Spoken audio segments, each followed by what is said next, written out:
ไปเนี่ยไปเที่ยวมูอีก กามื้อนี้เฮาสิมาให้พ่อเฒ่าเนาะทาง FC เฮาทางพลานเนาะแต่เราก็บ่ได้เอ่ยชื่อหรือนามเนาะบ่ฮู้ชื่อเราก็บ่ฮู้อยู่ชื่อเราเนาะแต่บ่ฮู้บ้านฮู้แต่บอกว่าเราอยู่พลานเนาะได้จักบ้านใดบ้านใดเนาะ ทะเลนี่ยาว ชื่อลำโบเนาะเราเฮ็ดเวียกอยู่ฮัลโหลเรายินดีนำแบบมาสุกอยู่เห็นค่อยเอาลงคลิปเลยเราสุกอยู่ให้พ่อเฒ่าเนาะเราแบบอีตูนเราเนาะเราให้เสื้อเนาะ4พื้นเนาะนี่ขอให้พ่อเฒ่าเนาะค่อยมอบให้เราเนาะให้เสื้อ4พื้นแล้วก็ทางพ่อเฒ่าให้เราเจ้าขอบใจทั้ง FC คอยทางพลานเนี่ยเราแบบผู้ใดอยากเห็นดีจะมาช่วยเหลือเจ้าให้เจ้าขอบใจเราเอาขอบใจจริง เข้าใจ นี่เราขอบใจเนาะไ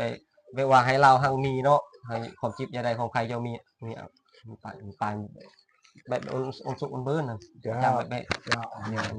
คนมงคลตอนหน้าเฮ็ดเวียกเฮ็ดงานก็ตลอดปลอดภัย เจ้าเนาะ เฮ็ด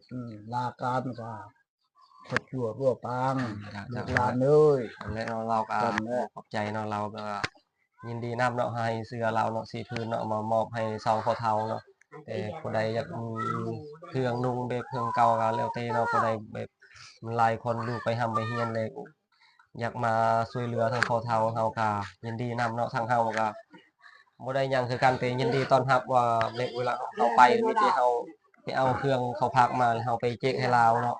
อะไรเป็นเงินเป็นคำก็แล้วแต่เนาะแบบเฮาครับยินดีไปรับเนาะแบบให้เจ๊กให้เราก็ยินดีนำเนาะนี่ก็เราขอบใจทางเลมโบทางพลานเฮาเนาะให้เลมโบอยู่ดีมีเฮงเนาะความเก็บอย่าใดของใครจะมีเนาะให้พัฒนาสิ่งใดขอให้ได้สิ่งนั้นเนาะให้ร่ำรวยๆเนาะ